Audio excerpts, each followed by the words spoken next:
जय Hind defence lovers. आज की टॉप हेडलाइंस कुछ इस प्रकार है।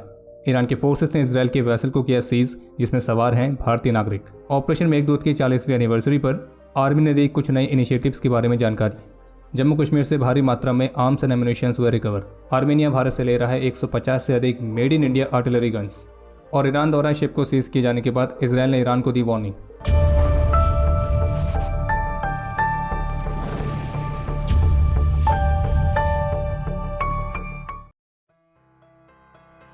तो जैसा कि आप सभी जानते होंगे कि इजराइल और ईरान के बीच अभी तनाव काफ़ी ज़्यादा बढ़ा हुआ है और अब इसी बीच एक ऐसा इंसिडेंट देखने को मिला है जब ईरान की IRGC यानी कि इस्लामिक रेवोल्यूशनरी गार्ड कोर ने इजराइल से लिंक्ड एक कॉमर्शियल वेसल को सीज कर लिया है।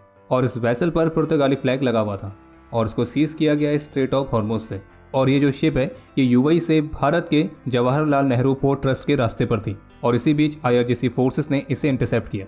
और ईरान की मीडिया रिपोर्ट्स के मुताबिक ये जो वेसल है ये लंदन बेस्ड कंपनी से एफिलिएटेड है जिसे एक इजरायली बिलियनियर ओन करते हैं। और चिंताजनक बात यह है कि इस वेसल जिसका नाम है MSC एरीज, तो इसमें करीब 17 भारतीय नेशनल्स भी सवार हैं। बाकी मीडिया रिपोर्ट्स के मुताबिक भारत ईरानियन अथॉरिटीज़ के साथ लगातार टच में है और भारत सरकार इस वेसल पर सवार सभी भारतीय नागरिकों की सिक्योरिटी, वेलफेयर और अर्ली रिलीज को सुनिश्चित करने के लिए लगातार काम कर रही है। और आपको बता दें कि इससे पहले इस तरह के जितने भी इंसिडेंट हुए हैं तो उसमें कोई भी स्टेट एक्टर्स शामिल नहीं थे और जिस वजह से इंडियन नेवी को उन सभी मिशंस में डिप्लॉय किया गया था। पर चूंकि इस मामले में ईरान डायरेक्टली स्टेट एक्टर के तौर पर इन्वॉल्व है तो इसलिए भारत और ईरान की सरकारों के बीच डिप्लोमेटिक चैनल्स के माध्यम से ही इस मामले पर आगे की कार्रवाई की जाएगी। और इस इंसिडेंट पर जो भी अपडेट्स रहेंगे हमारे डिफेंस अपडेट से आपको उसकी जानकारी मिल जाएगी। और क्विक अपडेट्स के लिए आप हमारे ऑफिशियल टेलीग्राम चैनल से जुड़ सकते हैं। ऑपरेशन मेघदूत की 40वीं एनिवर्सरी के खास अवसर पर इंडियन आर्मी ने उन सभी नए इनिशिएटिव्स के बारे में जानकारी दी है जो कि दुनिया के इस सबसे हाईएस्ट बैटलफील्ड सियाचिन ग्लेशियर पर आर्मी ने उठाए हैं। और इनमें से कुछ इनिशिएटिव्स इस प्रकार हैं। पहला तो यह है कि ऑपरेशन मेघदूत के बाद से अब तक इन 40 वर्षों में सियाचिन ग्लेशियर में इंफ्रास्ट्रक्चर और यहाँ के हैबिटेट को काफ़ी हद तक इम्प्रूव किया गया है। और ख़ास तौर पर मोबाइल और डेटा कनेक्टिविटी को इम्प्रूव करने के उद्देश्य के साथ यहाँ पे VSAT यानी कि very small aperture terminal technology को इंट्रोड्यूस किया गया। और इस टेक्नोलॉजी ने दुनिया के सबसे हाईएस्ट बैटलफील्ड में कम्युनिकेशंस को काफ़ी हद तक इम्प्रूव किया, जिससे यहाँ पे तैनात ट्रूप्स को क्रूशियल डेटा और इंटरनेट कनेक्टिविटी भी मिलती है। इसके अलावा सियाचिन ग्लेशियर में हैवी लिफ्ट हेलीकॉप्टर्स के साथ लॉजिस्टिक ड्रोन्स को इंट्रोड्यूस करके यहाँ पे सप्लाई चेन और लॉजिस्टिक सर्विसेज को बढ़ाया गया है ताकि यहाँ पे तैनात हमारे ट्रूप्स के पास सभी जरूरी सप्लाईज समय पर पहुँच सके, खास करके हार्श विंटर कंडीशंस में। और इस इनिशिएटिव ने यहाँ पे तैनात हमारे ट्रूप्स के लिए पर्याप्त मात्रा में क्लोथिंग, माउंटेनियरिंग इक्विपमेंट और राशन इन सभी की अवेलेबिलिटी को सुनिश्चित किया है। सियाचिन ग्लेशियर में अत्याधुनिक मेडिकल इंफ्रास्ट्रक्चर्स भी बनाए गए हैं जिसमें इसरो द्वारा एस्टैब्लिश किए गए टेलीमेडिसिन नोड्स भी शामिल हैं। और ये फैसिलिटी न केवल यहाँ पे तैनात ट्रूप्स को बल्कि यहाँ की लोकल पॉपुलेशन और नुब्रा वैली में आने वाले टूरिस्ट को भी क्रिटिकल मेडिकल सपोर्ट प्रोवाइड करती है। इसके अलावा मोबिलिटी को और इम्प्रूव करने के लिए ऑल टेरेन व्हीकल्स को भी इंट्रोड्यूस किया गया है। वहीं DRDO द्वारा डेवलप किए गए ATV ब्रिजेस जो कि आर्मी को प्राकृतिक बाधाओं को पार करने में काफ़ी मदद करते हैं, तो इस तरह के इनोवेशंस को भी यहाँ पे इंट्रोड्यूस किया गया। इसके अलावा यहाँ पे एनर्जी रिक्वायरमेंट्स को पूरा करने के लिए solar power plants, wind power plants, fuel cell based generators, तो इस तरह के ग्रीन एनर्जी इनिशिएटिव्स को भी उठाया गया है। और जबकि सियाचिन ग्लेशियर पर जो प्लास्टिक वेस्ट होता है तो आपको बता दें कि उस वेस्ट को रिसाइकिल करके जैकेट्स बनाने के लिए इस्तेमाल किया जा रहा है और इसके लिए इंडियन आर्मी ने एक प्राइवेट फर्म के साथ MOU साइन किया है। बाकी यहाँ पे जो हमारे ट्रूप्स तैनात हैं तो उन्हें कुछ खास तरह के गैजेट्स भी दिए गए जैसे कि पॉकेट वेदर ट्रैकर जो कि यहाँ पे तैनात हर एक सोल्जर को मिला है। और ये ट्रैकर हमारे सोल्जर्स को यहाँ के वेदर के बारे में टाइमली अपडेट देता है और अगर कोई भी पॉसिबल एवलांच आने वाला हो तो उसके बारे में भी वार्न करता है। और आपको पता होना चाहिए कि 13 अप्रैल 1984 यानी कि 1984 में लॉन्च किया गया जो ये ऑपरेशन मेघदूत था, तो ये अपने आप में एक बहुत ही यूनिक ऑपरेशन है क्योंकि ये दुनिया के सबसे हाईएस्ट बैटलफील्ड में लड़ा गया पहला असॉल्ट था, जिसके परिणाम स्वरूप भारतीय सैनिकों के शौर्य और पराक्रम की वजह से भारत सियाचिन ग्लेशियर पर अपना कंट्रोल बनाने में कामयाब रहा था। और इस ऑपरेशन में इंडियन आर्मी के साथ इंडियन एयरफोर्स की भी बेहद ही महत्वपूर्ण भूमिका थी।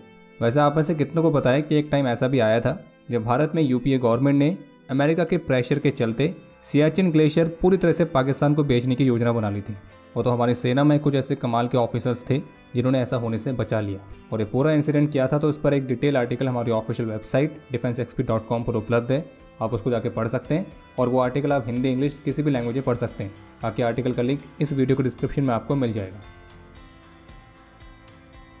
जम्मू कश्मीर के कुपवाड़ा में स्पेसिफिक इंटेलिजेंस इनपुट्स के आधार पर इंडियन आर्मी, BSF और जम्मू कश्मीर पुलिस ने एक जॉइंट सर्च ऑपरेशन लॉन्च किया था और अभी जिस समय मैं वीडियो रिकॉर्ड कर रहे हैं तब तक आई रिपोर्ट्स के मुताबिक इस ऑपरेशन के दौरान जंगल वाले एरिया से भारी मात्रा में आर्म्स, एम्यूनेशन, इक्विपमेंट और बाकी के वॉर लाइक स्टोर्स रिकवर किए गए।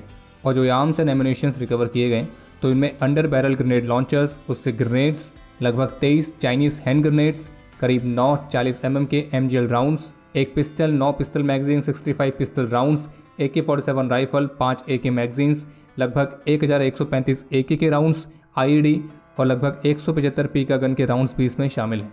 और इतनी बड़ी मात्रा में सप्लाईज का रिकवर होना इस बात को दर्शाता है कि जो पाकिस्तान द्वारा स्पॉन्सर्ड आतंकी हैं वो जम्मू कश्मीर में कोई बड़ी घटना को अंजाम देने की योजना भी बना रहे थे, लेकिन हमारे फोर्सेस ने समय पर इनके हाइडआउट को बस्ट करके एक बड़ी ट्रेजेडी को टाला है।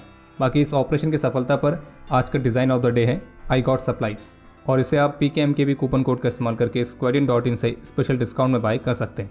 लिंक वीडियो को डिस्क्रिप्शन में दिया गया है। लेटेस्ट मीडिया रिपोर्ट्स के मुताबिक आर्मीनिया के डिफेंस फोर्सेस अपनी आर्टिलरी डिवीजन को ट्रांसफॉर्म करने वाली योजना के हिस्से के तौर पर अपनी पुरानी आर्टिलरीज को भारत के स्वदेशी हाविट्जर्स की मदद से रिप्लेस कर रही है, और जिसमें मुख्य रूप से भारत के 155 mm और 52 कैलिबर वाली advance towed artillery gun system यानी कि ATAGS और 155 mm और 39 कैलिबर वाली मल्टी डेरेंट आर्टिलरी गन सिस्टम्स शामिल हैं, जिसे माउंटेन आर्टिलरी गन भी कहा जाता है। बाकी इनमें से जो ATAGS है तो इसको लेकर कहा गया कि भारत की जो ये आर्टिलरी सिस्टम है तो ये traditional towed artillery gun systems की तुलना में ज़्यादा बेहतरीन कैपेबिलिटीज़ ऑफर करती है, और जबकि जो भारत की मल्टी टेरेन आर्टिलरी गन है तो ये भी आर्मीनिया को कुछ स्पेसिफिक बेनिफिट्स ऑफर कर रही है। और 4x4 के व्हील चेसिस पर माउंट जो ये आर्टिलरी गन है तो ये आर्मीनिया को उनके चुनौतीपूर्ण माउंटेनियस टेरेन में अनबीटेबल मैन्यूवरेबिलिटी की कैपेबिलिटी भी प्रोवाइड करती है। बाकी रिपोर्ट्स के मुताबिक आर्मीनिया भारत से 72 मल्टी टेरेन आर्टिलरी गन ले रहा है, जबकि 84 ATAGS ले रहा है।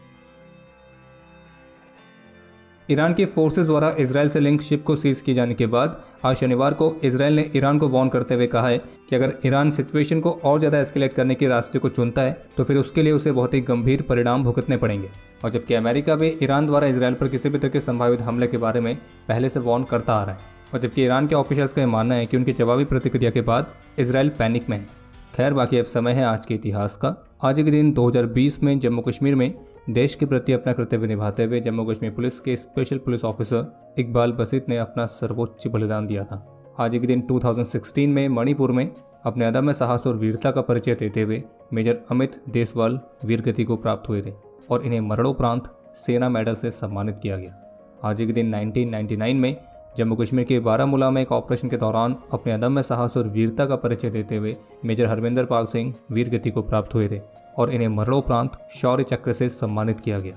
बाकी आपके लिए आज का प्रश्न यह है कि इंडियन एयरफोर्स का वो हेलीकॉप्टर कौन सा था जिसने सियाचिन ग्लेशियर पर सबसे पहले लैंडिंग करी थी। और अब समय है आज के टॉप 3 कमेंट्स का, जो ये रहे आपकी स्क्रीन पर।